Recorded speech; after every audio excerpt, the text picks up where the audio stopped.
She was the most beautiful bride I have ever seen. It is such a tragedy that she had to leave us so soon.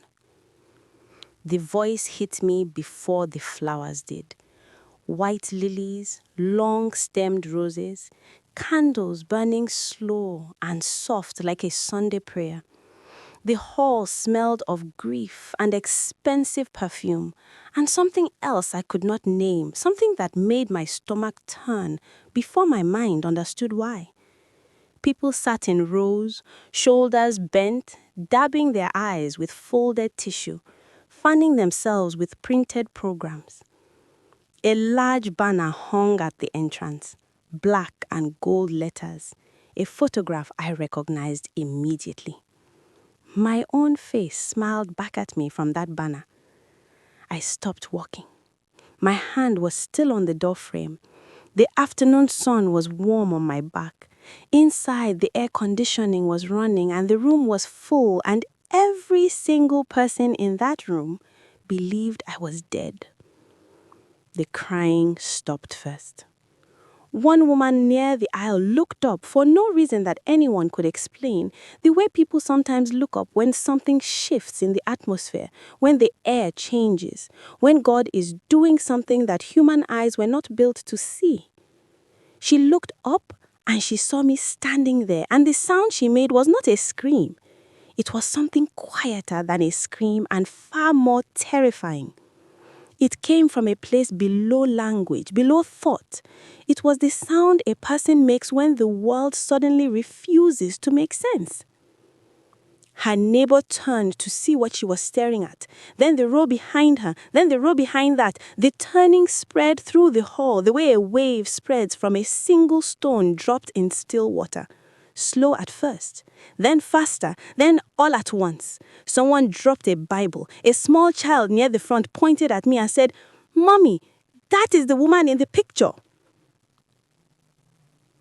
And at the podium, mid-sentence, holding my husband's hand, wearing the pearl earrings I received on my wedding day, she saw me. My best friend.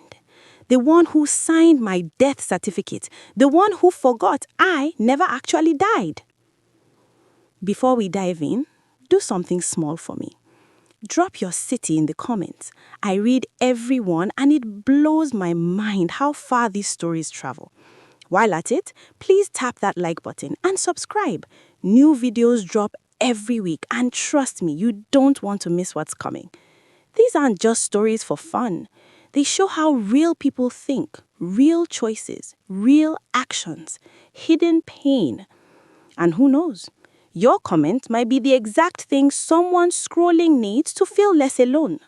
So yeah, take 3 seconds, like, subscribe, and drop your city below. Now, let's get into this. Let me tell you what really happened to Grace. Grace Okafo and Tami Adeyemi grew up on the same narrow street in Bagada, Lagos, in the kind of neighborhood where everyone knew everyone's business and nobody locked their front gate because there was nothing worth stealing and everything worth sharing.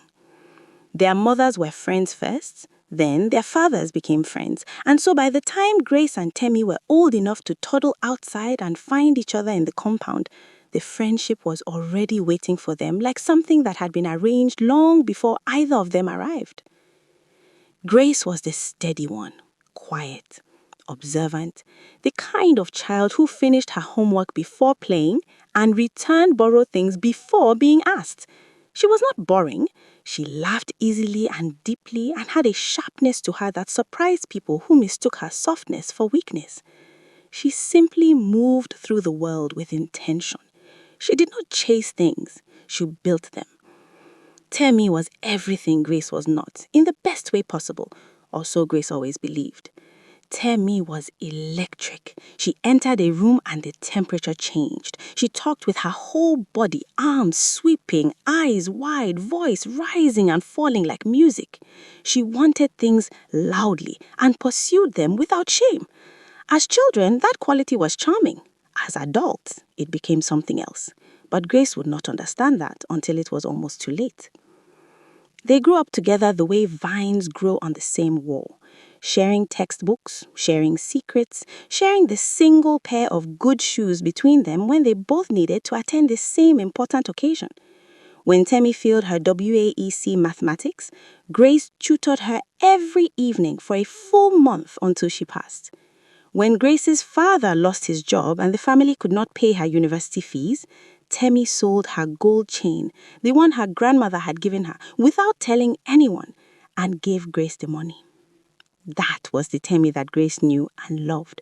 That was the Temi that she would have died for. That was also the Temi she almost died for. By their late 20s, Grace had built a small catering business that was quietly becoming something remarkable. She was known across 3 local governments for her cooking, particularly her pepper soup and her patty jollof that made grown men close their eyes when they tasted it. She cooked with the kind of love that people could taste. It was through this business that she met David Okafor, a calm, quietly successful man who imported building materials and had a laugh that started somewhere deep in his chest and arrived on his face a full second later, warm and unhurried. He came to pick up a corporate order one evening and stayed 2 hours talking to Grace about everything and nothing. He came back the next week and the week after that, not for food. They dated for 2 years. He proposed at her mother's house, not at a restaurant with photographers hiding behind pillars. Just him, on one knee in her mother's sitting room, with a whole family watching through the window they were pretending not to look at, and a ring that was not flashy but was exactly right. Grace said yes before he finished the sentence. Their wedding was the kind that people in Bagada still talked about 3 years later because the joy in that hall was so genuine it felt almost sacred. Grace wore ivory. David cried when she walked in. Temi stood beside Grace as her maid of honor, and the photographs from that day showed her smiling beautifully, holding Grace's bouquet, looking like the perfect, devoted best friend. Nobody could see what was growing underneath that smile. Not even Temi herself. Not yet. David's father, Chief Okafor, was a man who had built his wealth over 40 years in the construction industry and held onto it with both hands. He was not warm. He was the kind of father who showed love through provision rather than presents, through school fees paid on time rather than bedtime stories. David was his only son, and their relationship was complicated in the way that relationships between proud fathers and quietly successful sons often are. Chief Okafor had wanted David to take over the business. David had built his own instead. There was a respectful distance between them that looked like peace, but contained years of unspoken things. When Chief Okafor was diagnosed with kidney failure in January, the family gathered.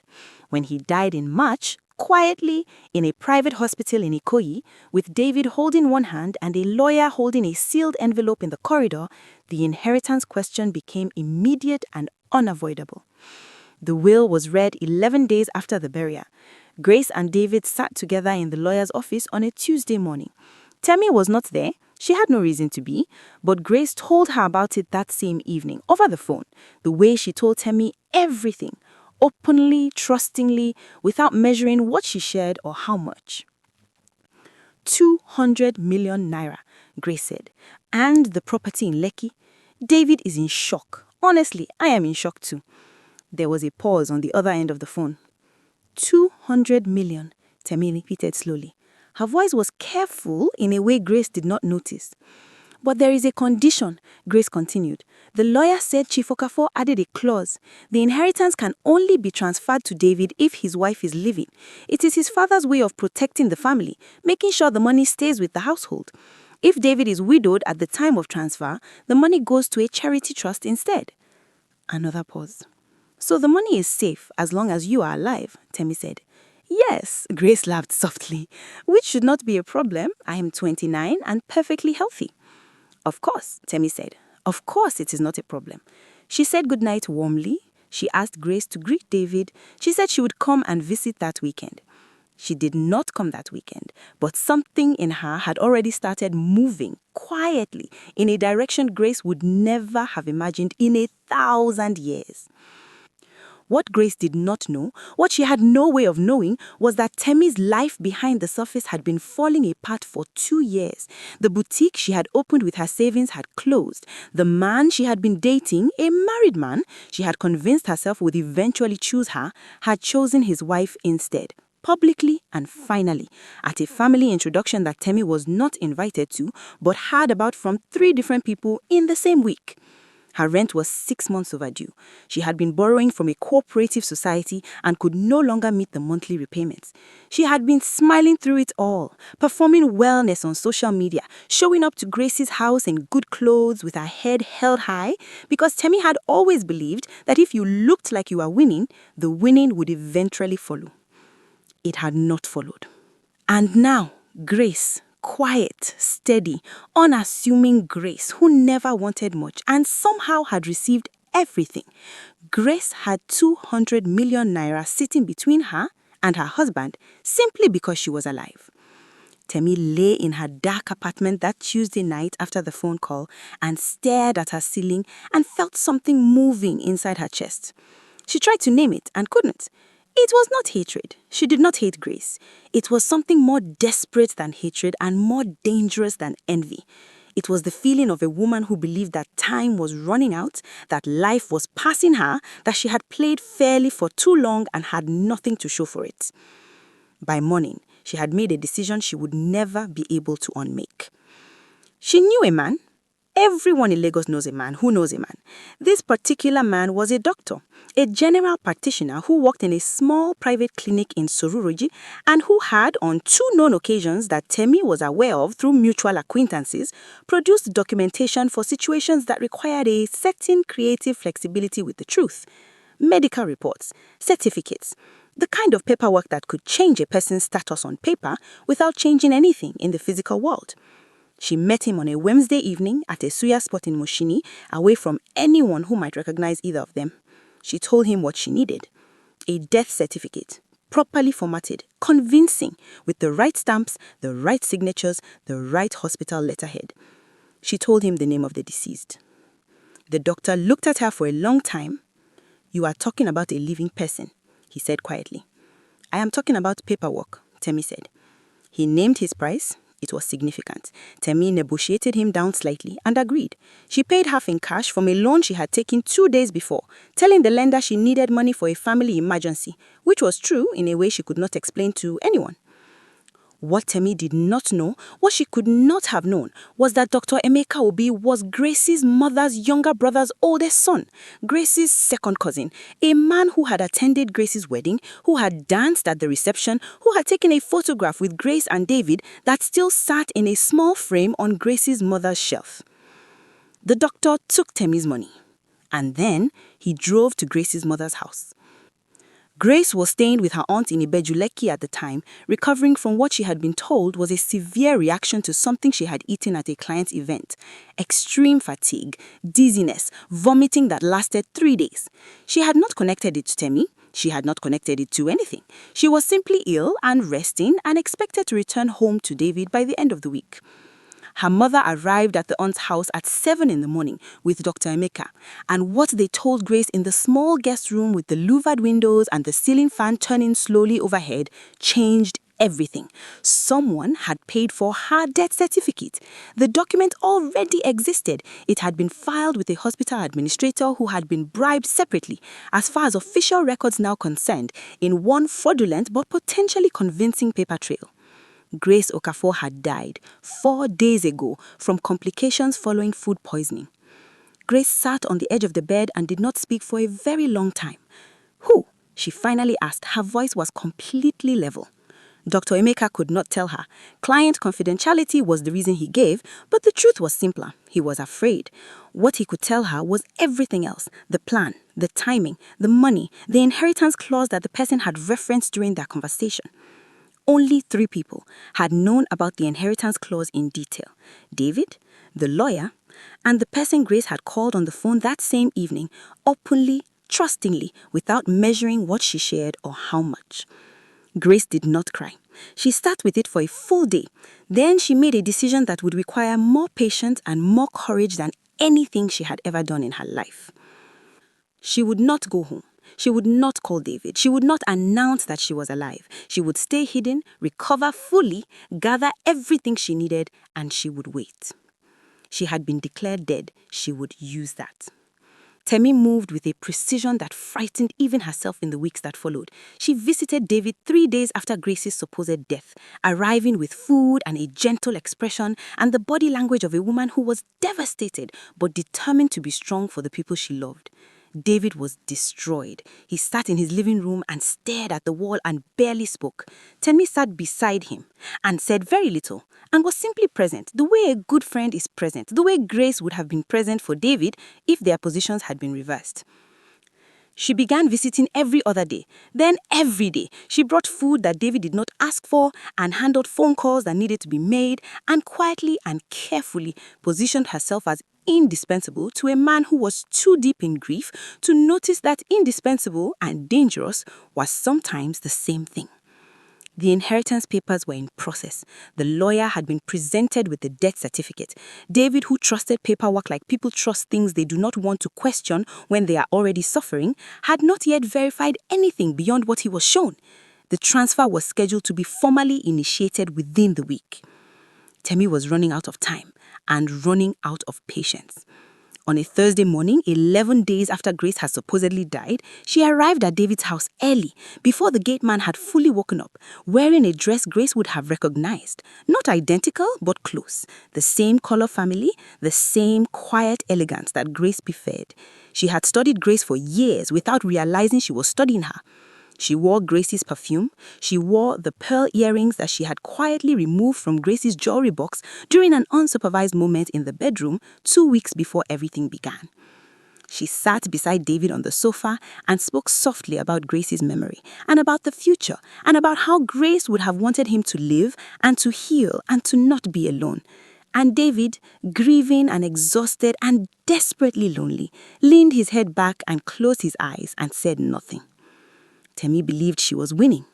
What she did not know, what she could not have known, was that across town, in a small room in Ibejuleki, Grace was fully recovered, fully dressed, and on the phone with her lawyer. The funeral was David's mother's idea. A proper send-off, she said. Grace deserved to be celebrated. The hall was booked, the program was printed, caterers were hired, which would have been funny if anything about the situation was funny, because the caterers had learned everything they knew from Grace herself. Temi had volunteered to give the eulogy. Of course she had. Grace arrived 20 minutes after the service began. She came alone. She had told no one except Dr. Emeka and her mother, who were seated separately inside the hall, positioned near the exits, watching. In her handbag, she carried her valid national ID card, her hospital discharge papers, dated 4 days after her supposed death, proving she was alive and receiving treatment while her death certificate was being processed, and a small recording device that contained a 47-second audio clip of Temi's voice, recorded by Dr. Emeka during their meeting at Isuya Port Emoshi, naming the amount, naming the purpose, and referencing the inheritance clause with a specificity that no innocent person could explain. She stood at the door of the hall for exactly 3 seconds. Then she walked in. The rest happened the way impossible things happen, all at once and in slow motion simultaneously. The silence that fell over the room was the kind of silence that has weight. The woman near the aisle made the sound that was not quite a scream. The rose turned, the child pointed, the Bible fell. And Temi, at the podium, in Grace's pearl earrings, stopped speaking mid-sentence, and the microphone hit the wood, and David's knees found the floor, and Grace walked forward through the parting crowd, and she did not hurry, because she had already won, and she knew it, and she needed Temi to understand exactly what was happening before it was over. She stopped 6 feet from the podium. She looked at Temi, not with rage, not with tears, with something quieter and more final than either of those things. "Those are my earrings," Grace said. Her voice was steady and clear and carried across the entire silent hall. "Take them off." Temi's mouth opened. No sound came out. David was on his feet now, moving toward Grace with the desperate, disbelieving energy of a man whose mind had not yet caught up to what his eyes were seeing. He reached for her arm. She let him hold it. She did not look away from Temi. I have the recording, Grace said, still calm, still quiet. I have the discharge papers. I have everything. She reached into her handbag and held up the documents without waving them, without trauma, simply held them up the way you hold up evidence when you do not need to perform anything because the truth is already doing the work. Tami took one step backward, then another. Her heel caught the edge of the platform and she grabbed the podium to steady herself, and the motion was so sudden and so graceless that several people in the front row gasped. Someone in the hall was already on their phone. The gateman outside would later say that the police arrived in under 15 minutes, which was, he added with some bewilderment, the fastest he had ever seen them move in his 20 years working in Lagos. By the time they came through the doors, Tami was sitting on the front step of the platform with her face in her hands. She was not crying. She was simply still.